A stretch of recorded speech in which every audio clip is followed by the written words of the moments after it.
made your choice. Now it's up to me to bow out gracefully. Though you hold the key, but baby, whenever you call me, I'll be there. Whenever you want me, there. Whenever you need me, oh no, you make a choice. Now it's up to me to bow out gracefully. Though you hold the key, but baby. Live on Super Bowl Sunday, February 12th, 2023, from the Delray Beach Golf Club. Beautiful Delray Beach on a fantastic Sunday morning. Pepper, how are you today? I'm doing great. We had a long week this week. Tuesday we played a game. We won by 30. Actually, we were up 30-0 in the first quarter with our starters. And our next game was going to be the very next day on the Wednesday. So we decided to rest our starters, which was probably a big mistake because we came out on Wednesday and, we actually, plain English, we played like shit. We had 20 turnovers in the first half. We couldn't make a layup. We just mentally, our players just weren't into the game. No matter what the coaching staff did or what we tried to do, we couldn't find the energy and the spirit to, get them to perform on a big stage. But in saying that, we're down 12 going into the fourth quarter, and we came back within 2. We had opportunities that we could have tied the game or won the game. It just didn't happen. We've got to make sure that, our kids understand that we've got to play 36 minutes a game and make sure that at the end of the game, we don't stop until that final horn goes off. Well, you got a little bit of a break, right? I know you were welcoming that, right? And I think you get back to it now on Monday. Yeah, actually, we play again on Thursday. We've got the regionals that start Thursday. We played the Big 8. We won the Big 8. We played the district, and we lost in the semifinals of the district.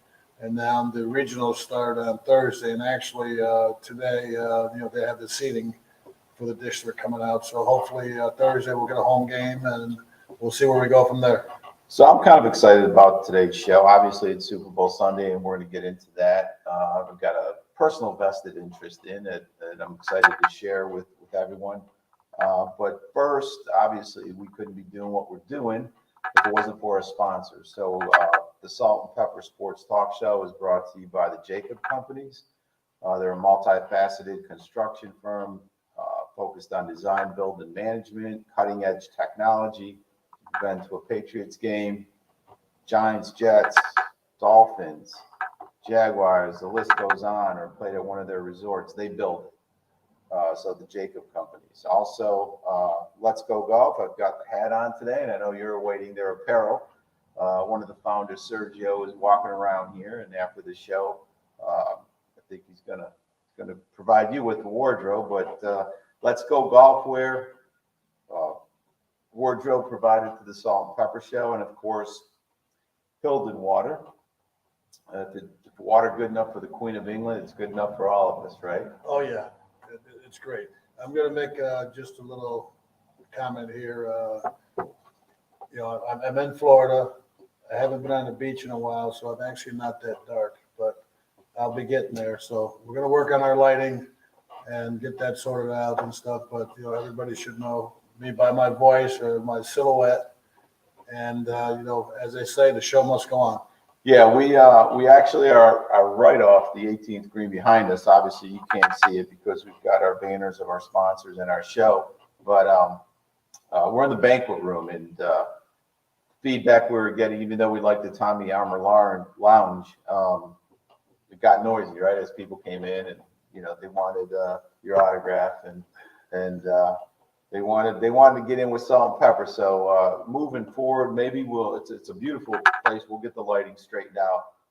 It's actually better than I thought, actually, looking here. So I don't know if our viewers are having any issues with the lighting, but I think we got the audio figured out, and we'll get this lighting figured out moving forward. Events of the week. You talked about your team, Cardinal Gibbons, but Salt&Pepper attended their first hockey game. Yeah, hey, it was great. I've seen a lot of hockey in Utica, and to come down here and go to a Florida Panthers hockey game. Thank you, Ed, and thanks to Sean. It was a great evening, great atmosphere. The fans got into it. The music was great, and even the little groundhog got into the scene. Hey, actually, I got that on video, and that actually, to me, was one of the highlights of the evening. But thanks to Coastal Investment Company and Sean Casper for a great night out. Ironically, one of their former coaches, Doug McLean, plays golf here. Okay. He plays in a league here, and we're going to have him on a show moving forward. I've already chatted to him about it. So excited about that. Last night, I know you had a conflict with Salt&Pepper was invited to the opening of the Delray Tennis Open, which is a yellow tour event. And that's what's happening here. You saw my post. You interviewed Luke Jensen, who was a former SU coach, right? He was a former coach of Syracuse tennis team, and we met last year at the pickleball event that we had at the Delray Tennis Center, and it was a great conversation. He's an excellent person, and him and his brother are playing in the golf. Not the golf, but the tennis tournament this week. Yeah, they played in the senior doubles last night, and that was thanks and compliments of Charles Verosco at First Republic Bank, another Salt&Pepper sports talk show follower, and Charles is a great guy. He actually joined us at the hockey game. And then next week, we got the Honda Classic coming into town. Oh, beautiful. I mean, that was a great event last year to go to the Honda Classic. Again, thanks to Salt here with his Florida connections, gets Salt&Pepper into some of the events and, help us promote our show. So I haven't shared this with you, but I don't know if you remember the young lady we interviewed that was bartending. Her name was Crystal. I don't know what her last name is. She's become a pretty big model and influencer out there. So she follows us. She's at the Waste Management Open now, and she's with an agency, and she will be there next week at the Honda Classic. So it'd be great to do a follow-up interview with her. It was a great interview with her last year, and looking forward to the Honda Classic and seeing Crystal again. Speaking of golf, the news, Tigers playing in the Genesis Open. Great to see. It changes the whole dynamic, especially coming off the Waste Management. Kind of got a LIV feel if you've been watching the first 2 days. I think it's great. Obviously, he wouldn't be playing in his mentality if he didn't think he could win. Right. Well, I mean, Tiger's had some time off. He's had some injury issues and stuff, and I think with him, he wants to be 100% physically and 100% mentally in order to say that he wants to go out and compete for 4 rounds of golf and hopefully win one of the major championships this year. And golf is misses him when he's not there, so I think it's a great boost for golf and. We wish Tiger all the best in his health and in his golf game. My freshman coach just joined us. He just commented, Coach Bob Modulewski, who's a star player at Notre Dame. And thanks, Coach. Please take us up on the offer of, I know you're on the East Coast this season. Come down, join our show, and we'll knock 18 holes in after our show. So thanks for tuning in, Coach. I've got to admit, a couple of years ago, Crystal and I were at Starbucks over in Boca, and we parked the car, and I look up, and there's Coach Modulewski walking into Starbucks.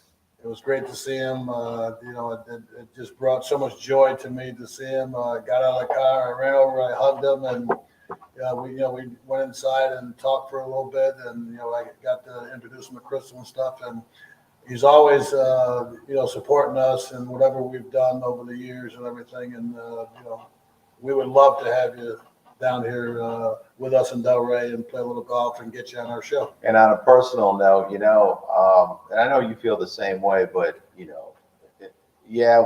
had some skill and we dedicated ourselves to becoming who we became as basketball players. But you also have to be lucky enough to have great coaches, and I know you have that affinity towards Coach Klein. But even as a freshman, you were one of the unique situations where back when you played varsity as a freshman, but it was later in the year, right? Yes. So I spent the whole year with Coach Bob, and his mentality and how he wanted to play the game kind of fit my skill set, and I think we beat every freshman team by 30 points or whatever. So you guys had an unbelievable freshman team. You had about 22 players on the team. We had a lot of kids yeah. and stuff, and so for you guys, it was a point of getting your game on early and getting you to sit down and relax. And Coach Mo, till this day, Mark Mouse McCaldy credits my success to you having him guard me on the what was it, the blitz and switch drill, the blitz and switch drill. So those are great memories, and we're going to kick at the back end of our show, which I think those that follow Juggler basketball or basketball in the COL in Utica, be some pretty good things we'll talk about moving forward. A couple other things before we get into the Super Bowl game. JB, Jim Boeheim, getting a lot of flack. Hey. Well, Coach has taken a lot of heat from the media over the years, and Coach doesn't really hold back when it comes to the media. And when you're in a situation where it's tough recruiting, you change conferences, you go to the ACC, and you got to compete with Duke, North Carolina, Virginia. Those schools don't really have to recruit. I mean, kids want to go to school there. Kids going up to Syracuse, they're recruiting kids, and the first thing on their mind is, it's cold, it snows, and Coach Fine made a great statement to me a while back. Kids want to go out west and play, and there's earthquakes, and kids want to go in the Midwest and play, and you got tornadoes and stuff, and kids want to go down to Florida, and then you got the hurricanes and everything. You go to the Northeast in Syracuse, no one's ever been killed by a snowflake, and that was a great saying. And it's tough to recruit out there, and guess what? It's been going on for years. Coaches persuade players and families to attend their schools and stuff. And sometimes you're on the short end of the stick with a kid, but that's how it is. That's how it's always been. And I know it's frustrating for him to be in the running for a kid, and the kid's been offering X amount of dollars or something to go to another school. So I understand the situation. Sometimes Coach apologized for some of the comments that he made, regardless if he believes them or not. But he was man enough to apologize, and he's taking a step back to say we just got to move on from this. But he wasn't wrong. He was right. No, we share the NIL. I think we share the same viewpoints on that. I think college sports, as we know it, is gone. I don't think it's healthy. I get the business component of that, but this has been going on for a long time, right? I mean, I went to Potsdam State, and I don't know if I've ever paid for a meal downtown. So, having said that, I think the NCAA dropped the ball. There's no guardrails. It's just ridiculous right now. It's wide open, and especially with the transfer portal and that, where there's no penalty to transfer from one college to another. And you see that happen now a lot in football.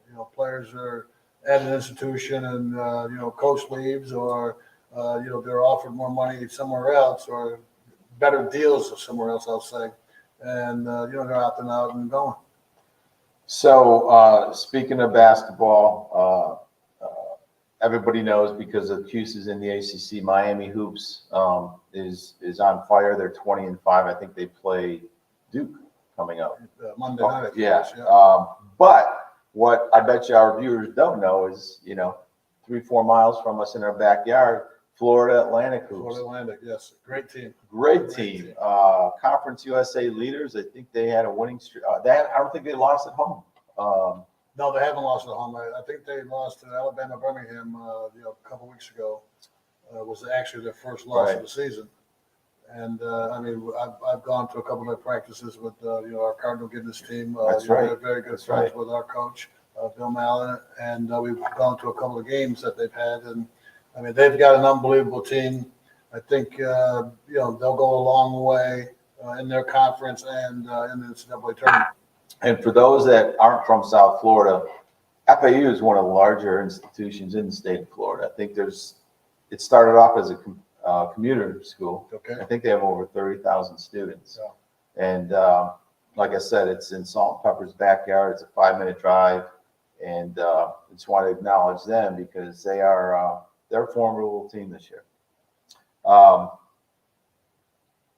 Last but not least, we got to talk about the NBA, man. Oh, geez. We got to talk about and what like triggered my mind was my son who lives in Miami is in the hospitality business and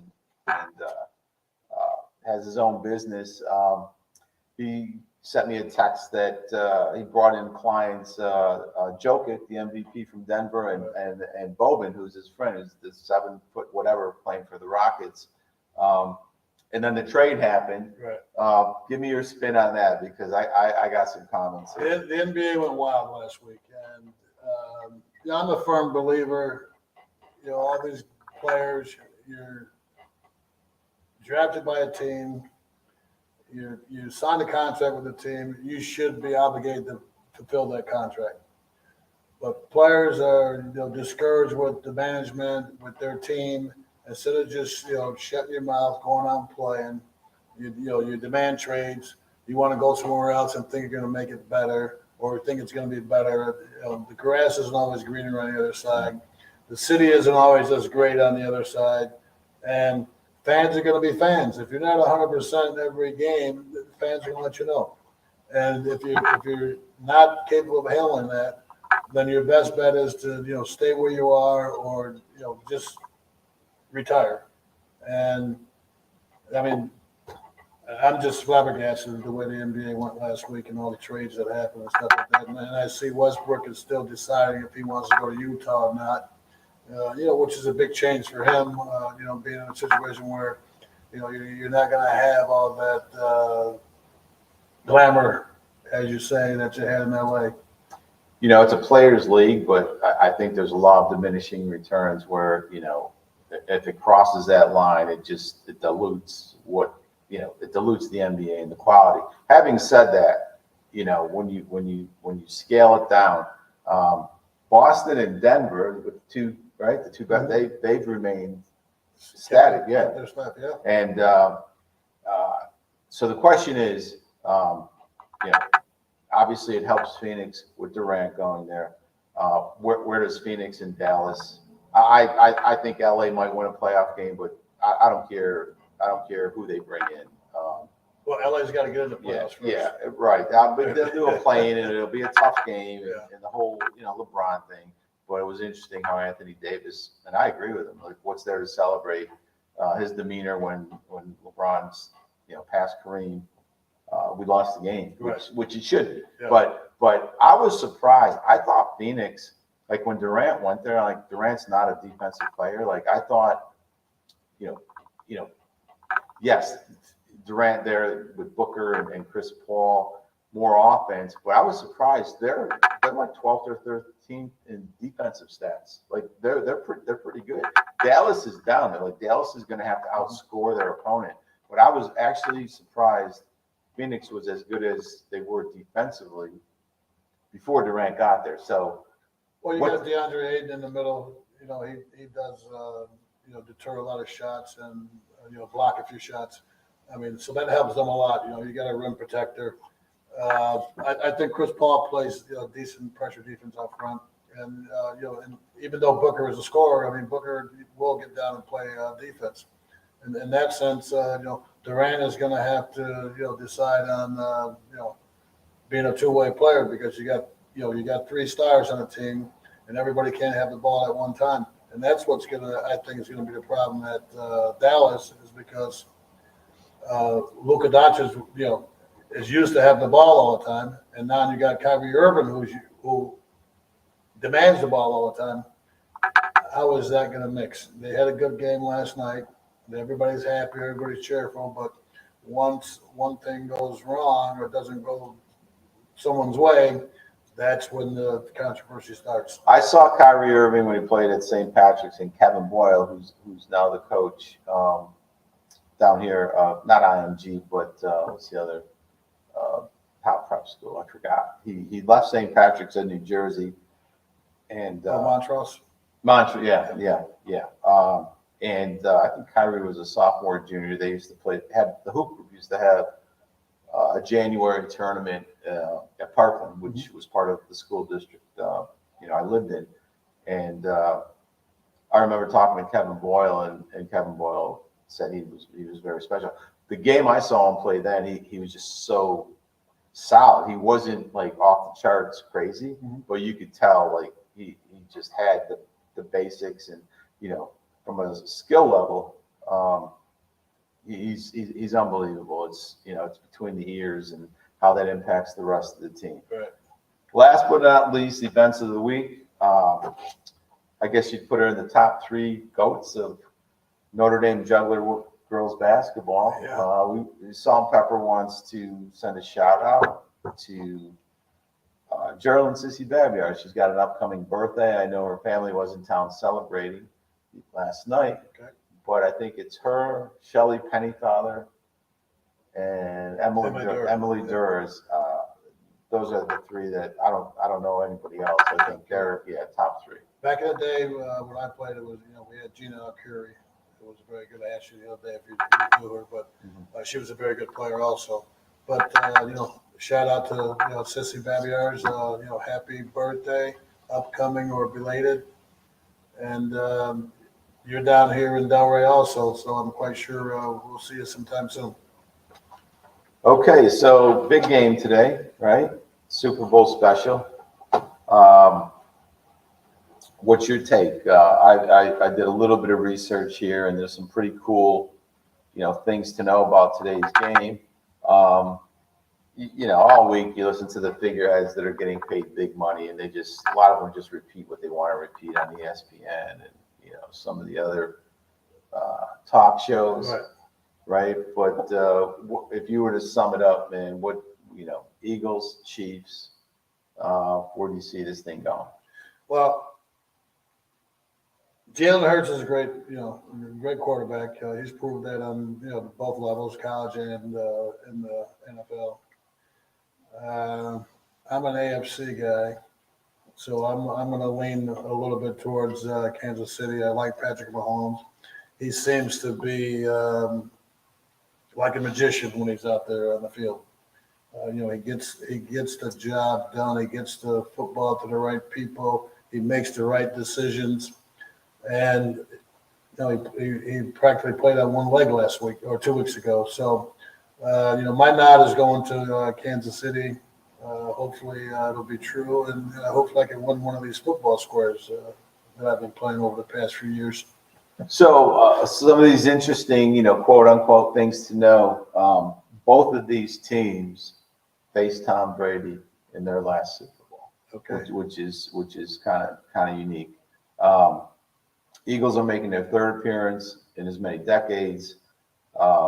As we know, the connection to Andy Reid, he took the Eagles to a Super Bowl. He didn't win it, but he had 14 years there. Right. And in transparency, my wife's a big Andy Reid fan, even though she's from Philly and she doesn't really have a diehard team. She loves Andy Reid, so she's a little bit conflicted. Right.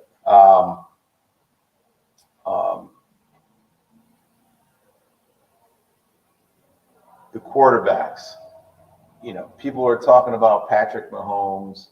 On one hand, they're saying, he has the potential and skill set, and they talk about his 5 AFC championship games. And if he wins today, you got to start putting him in the conversation with Tom Brady, even though, I don't agree with that. Right. What does Tom Brady have, 9? He's got seven Super Bowls. Super He's played in 9. He's got a long way to go. Yeah, he does have a long way to grow. But, to me, the ankle is a big thing.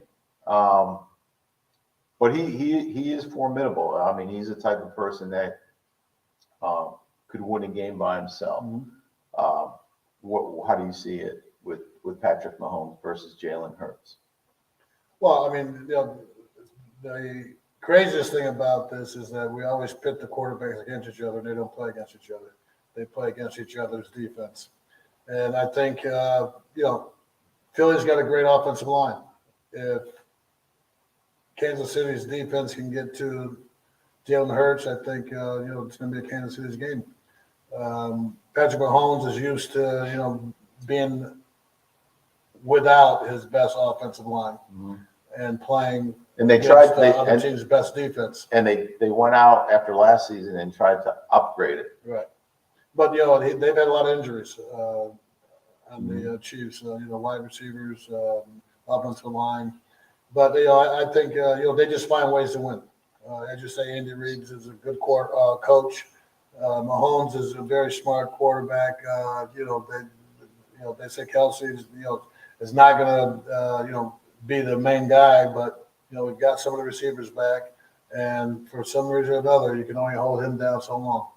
Yeah, I'm a big Jalen Hurts fan, and I've mentioned this last week. I've had this ongoing debate with a friend of ours, from Utica, and was my assistant AAU coach, Chris Pasek. He was a big Carson Wentz fan, but Jalen Hurts, when you go to Alabama and you win a national championship, but then lose your job, the leadership pedigree, the savvy, I just liked it in college, and it just carried over, to the pros. So I'm a big Jalen Hurts fan. They're 16-1 this season when Hurts is starting. Right. So they're 16-3. If you go through all the stats, the teams are pretty even, right?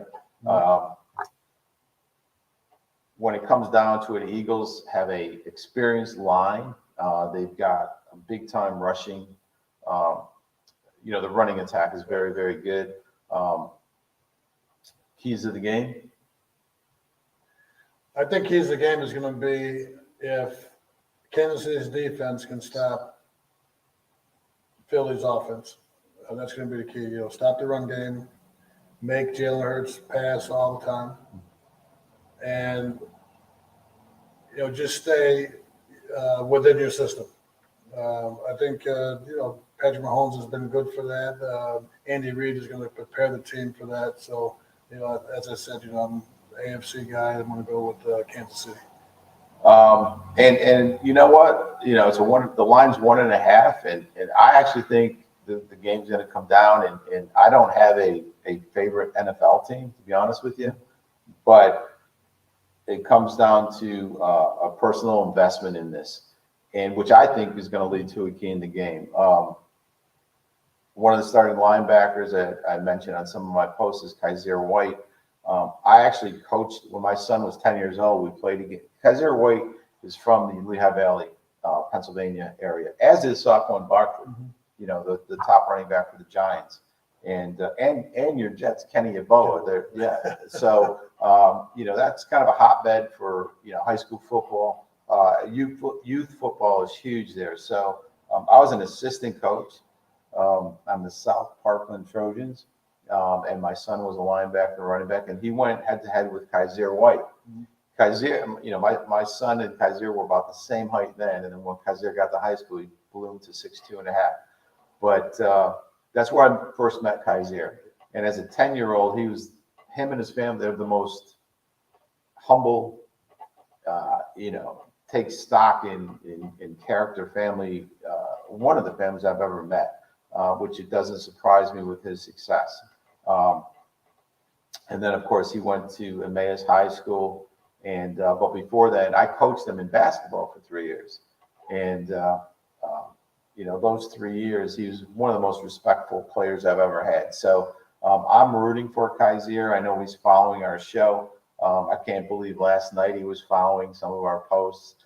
I can only imagine the night before a Super Bowl, he's liking the salt and pepper stuff. Yeah, So. we're relaxing. We're entertaining. This is something that help him take his mind off the pressure of the Super Bowl today. But I know against the Giants he had the leading tackles. He had 12 tackles. The key so here's the question. He will be assigned to Kelsey, the tight end, and that is a huge key. I don't know if they're going to give him help to double team, but in any fashion, if they can take, in my opinion, the tight end Kelsey out in Kansas City, I think there's a slight nod to the Eagles.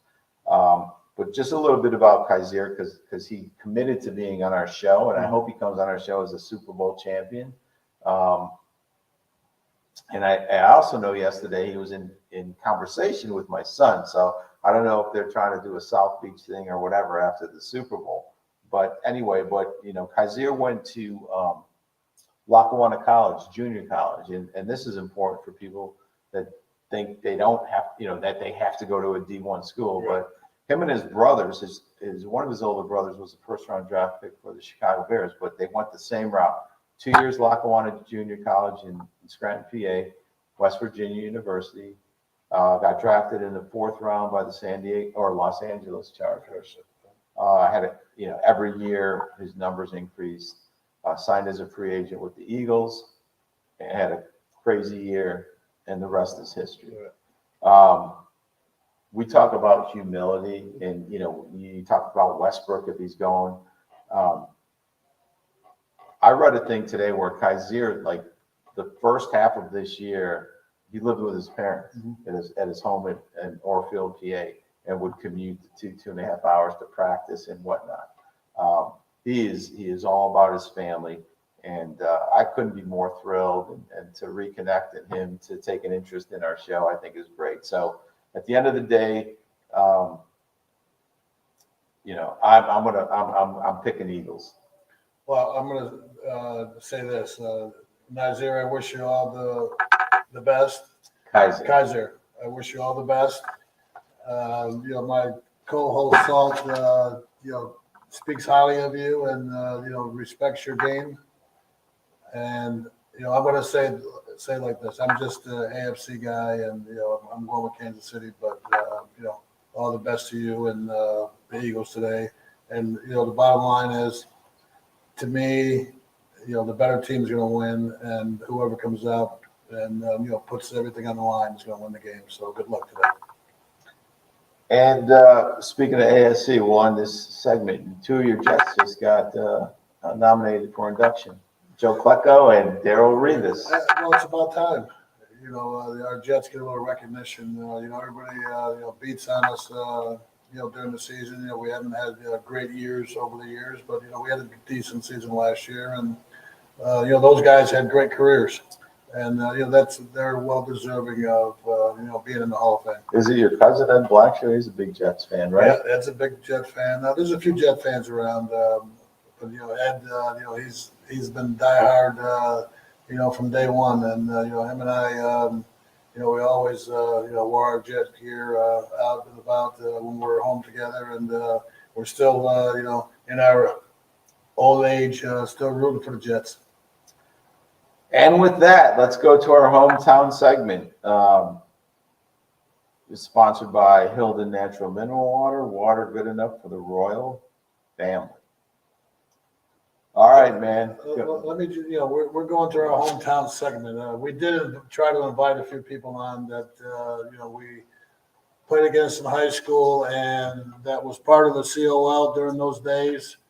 And, some declined and some never got back to us. But, if you're listening to the show right now, please chime in, and we'll be glad to, talk and, debate on, some of these games that we had in the past. And if you want to be on the show, just let us know, and we'll send you a link, and we'll pull you on here. But one of the things that got a lot of response was what I think. I mean, it has to be right. The greatest win in our alma mater high school history in basketball, and that was in 1975, January 26th at the Utica Auditorium.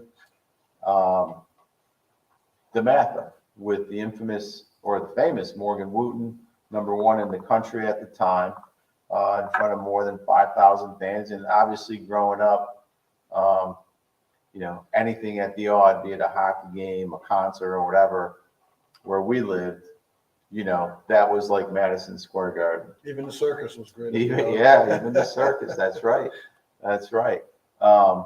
So we want to revisit that, but just to kind of put it in perspective, Morgan Wooten, the coach of DeMatha, arguably the greatest high school coach of all time. One of his major accomplishments was ending Lou Alcindor, a Power Memorial 71-game winning streak. When he retired in 2002. In 46 seasons he coached there, he won 1,274 games and lost 192, which is ridiculous. I think he had 5 national #1 titles. He's in the Naismith Memorial Basketball Hall of Fame. 19 players in the NBA. It's just kind of an amazing thing.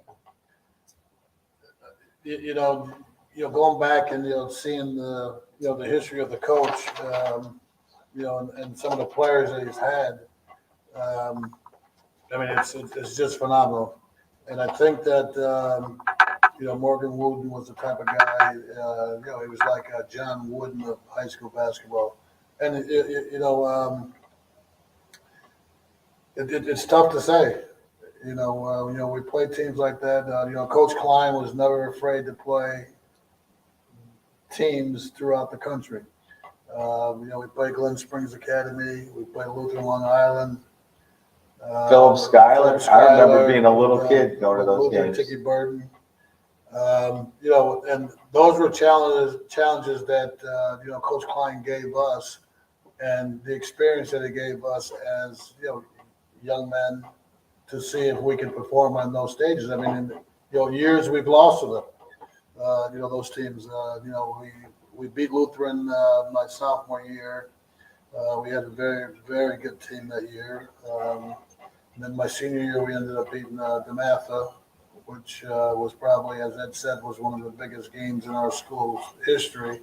But we had some local rivalries with Proctor High School, RFA, which were great games and competitive teams that we played over the years. So when you look at when you go back and you look at that game, but even prior to that,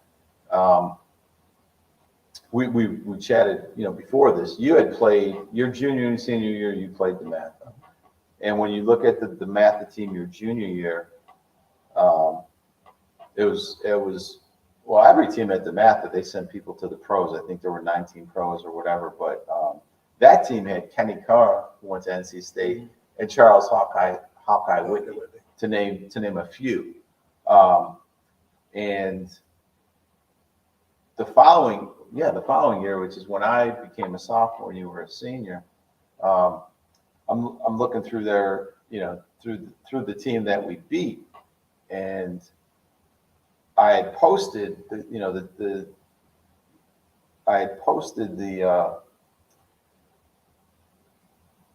some of the players that went to the NBA. Mm-hmm. But on that team we didn't just beat it, like we beat them. Yeah, we beat them by like 13, 14 points. 62-45, and we beat them by 17 points.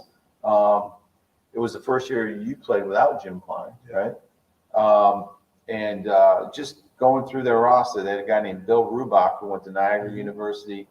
I remember Peter Strickland, University of Pittsburgh, who also became a college coach. Tony Ellis, who was their starting guard, he went to the University of Hawaii. You go down, of course, Hawkeye Whitney, North Carolina. North Carolina State. I'm sorry. And what do you remember about that game? Not a lot. Going back that far, to me, I wasn't too concerned about who we played or who was on other teams or anything like that. Our coaches prepared us for the games. We had good teammates that just went all out to play. Bill Farley, yourself, Greg Miller. We had Paul Franz, yeah, Paul Franz, Mike Whitty, Mike Devins. We were kids that didn't fear anything because we knew what we had, and we knew if we played hard together and we listened to what coaches was telling us, and we did the things that helped us. I didn't have to go out and score 20, 25 points a game for us to win. We had enough guys on our team that could put the ball in the basket.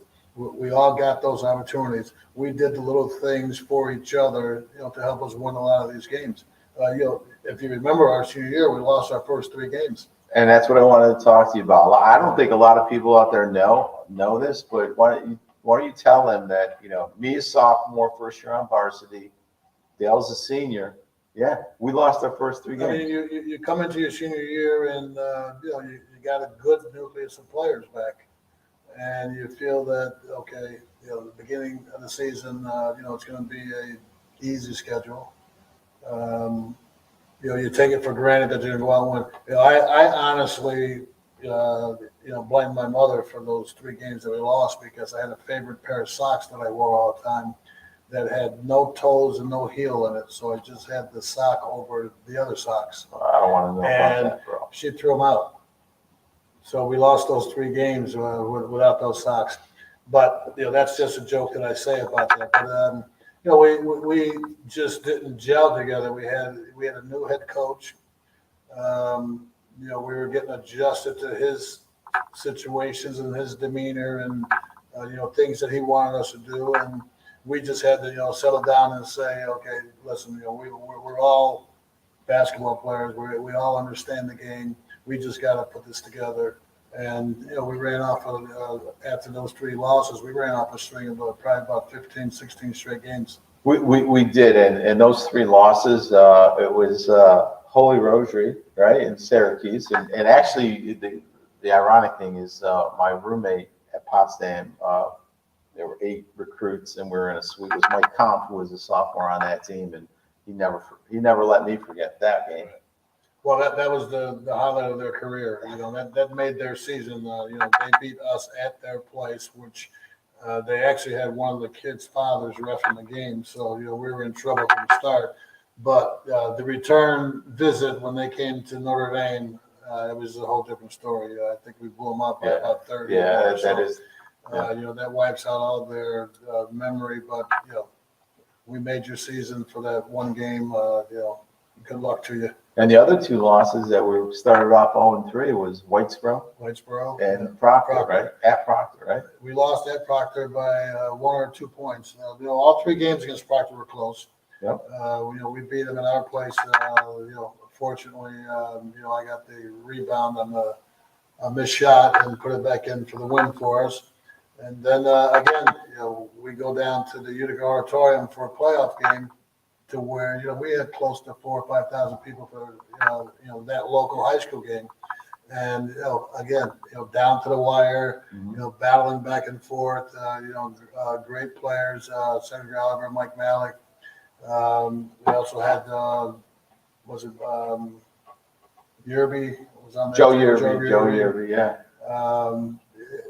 As I said, I don't remember a lot of these guys, but those games were always competitive games, and we were able to pull that one out by a couple points. So the competition was always there in the COL. Players were always competitive back then, and the craziest thing about it is that once your high school and college career is over, you become good friends with each other. I've golfed with Mike Malik before, and I've talked to Senator Oliver a few times before. I've seen Yerby out and about. And saying that, basketball brings a lot of unity with rivalries that you've had over the years. And even with the situation with Hawkeye Whitney, he played semi-pro in Utica, and he stopped by to visit me, during his stay in Utica. And saying that, Kevin James, Luther, Long Island, and I ended up playing together at Syracuse. He was a sophomore when I came in as a freshman. So him and I were battling each other for playing time, and you know, knock on wood, fortunately, I got the opportunity to play. So your senior year, when you said we started off 0-3, that other loss was to Whitesboro, which we got taken away, right? You made a shot at the buzzer that should have counted. Yeah, those were games where you look back on them and you feel that you got a raw deal or whatever. But the bottom line is we didn't take care of business the whole game like we should have, and it was like the Duke game yesterday. A kid gets fouled with time running out on the clock, and there's no foul, and they go in overtime. They end up losing the game. So those things happen. You got to take care of business early, and maintain that throughout the game. So I'm just kind of going in my head through my career and games at the Odd, and then they used to have the big games you did at college. I think Whitesboro and Proctor, regarding the COL, were the only teams that I actually had lost to a game or two at the varsity level. I think I'm undefeated with everybody else in the COL. UFA, Hartford,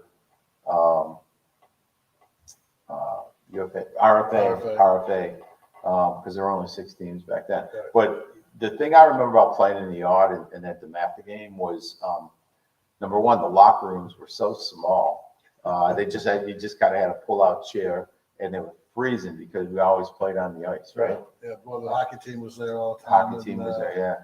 It was. It was a great environment. They put the portable court down, and I don't know if they put the insulation underneath first, but you always had the dead spots and the wet spots when you played at the Odd.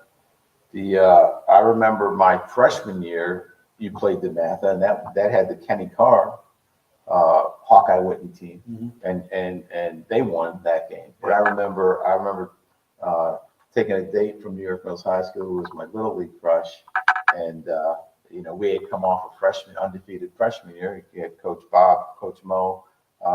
As I said, we were just destroying teams. Watching that game, and again, 5,000-6,000 people, just an amazing atmosphere, and it's kind of a shame. Like we talk about Notre Dame now, and just who they play and the lack of enrollment, and it's a little bit disheartening. Understand things change, right? Yeah, back then, you and I both went to Catholic grammar schools. You went to St. Mary's, Jerry Mills. I went to St. Joe, St. Patrick's in Utica. But we had East and West in our little CYO league. We had about 14 teams, and that's how many, Catholic grammar schools we had in the area, 20, 30 Catholic grammar schools between Utica, New York Mills, New Hartford, Whitesboro, Clinton. We were like a feeder program to Notre Dame High School as far as enrollment. And as people know, back in those days, it was all boys school. I think we had about 650 boys in the school. And, my senior graduating class was about 162. So, right now, their enrollment is down. All the elementary schools are basically gone, as far as the parochial schools are concerned.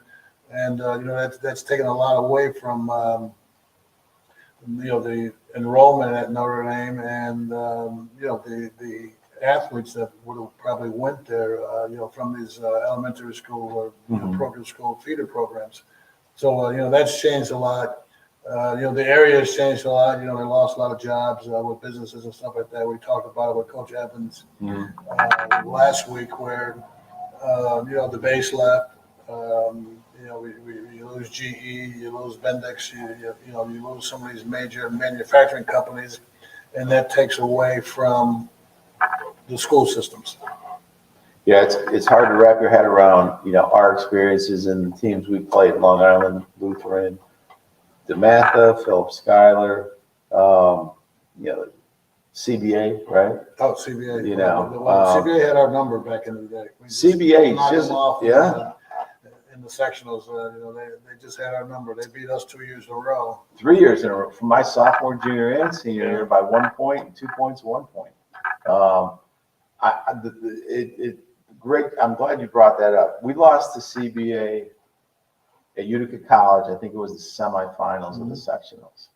And the two names that, when I was a sophomore, that resonate in my mind were the Sapp brothers. Yeah, Hiram and Charlie Sapp. Yeah, and I actually was going through a scrapbook the other day, and Coach Dave Brown actually, to his credit, made a comment that he went with a decision, and I think it was an overtime game where I didn't get overtime minutes, but he went with someone else, and he said he made the wrong decision. So I respect him for that. The other thing I remember too about the odd was the Juggler Classic. My senior year, we beat a Canarsie Brooklyn team, which was at the time the number one. Actually, we beat them in the semifinals, which was arguably the top team in New York City, and we beat Zavarian from Brooklyn in the finals. And I think Kevin Grimmer got MVP of that tournament. Now, two other guys that you played against at CBA was Marty Head and Earl Belcher, who Earl went on to play at St. Bonaventure, and Marty played with me at Syracuse. And actually, Marty and I played together in England for a season. So in my mind, though, that was we lost to them by 2 points at Manley Fieldhouse, I think in front of probably 9,000 people. That was the day before Steve Griffiths sprained his ankle. He didn't play.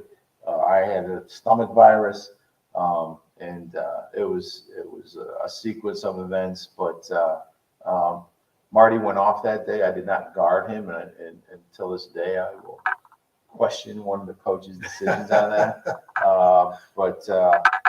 Yeah, I mean, and I'm trying to think my junior year. We lost to them, CBA, at Whitesboro in another semifinal. We could just never get over by 1 or 2 points. That was a thorn in our side. Was those sectional games against CBA. Even though my sophomore year we did win Section 3 championship. We had Dave Zalewski, Tommy Du Bois. We had losing my memory on a lot of these guys. Bernie Musatelli was on the team then. Billy Stillman, Mike Gulka, Billy Stillman, Steve Hajak, Scott Krause. So we had some good talent back then, and those games will always be there as much as I can remember. I'm just the type that a lot of times once it's over, it's over. It's not going to make it any better, or make it any difference. Reminiscing about it, but when guys bring it up and talk about it, then I'm more than willing to talk basketball in the past and that I tell kids today it's not about what I did, and it's like Misty Buck said yesterday or last week. Yesterday is in the past. The future is right now in the present, and that's basically how I looked at things for a long time. But it's nice to it's nice to reminisce. And I'm just looking at this list, going back to the Matha game. Adrian, these are people that played at the Matha. Adrian Branch, Kenny Carr, Adrian Daly, Danny Ferry, Mark. Probably the most recent in 2016 was Markel Fultz, plays with the Magic. Sidney Lau, Jerry and Grant, Jeremiah Grant, Charles Whitney, Bernard Victor Oladipo is with the Heat right now. There's 19 or 20 of these folks.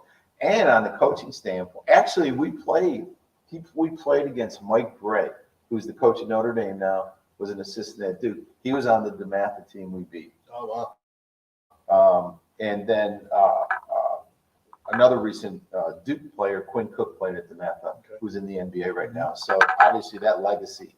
And to not only win the game, but to beat them pretty good.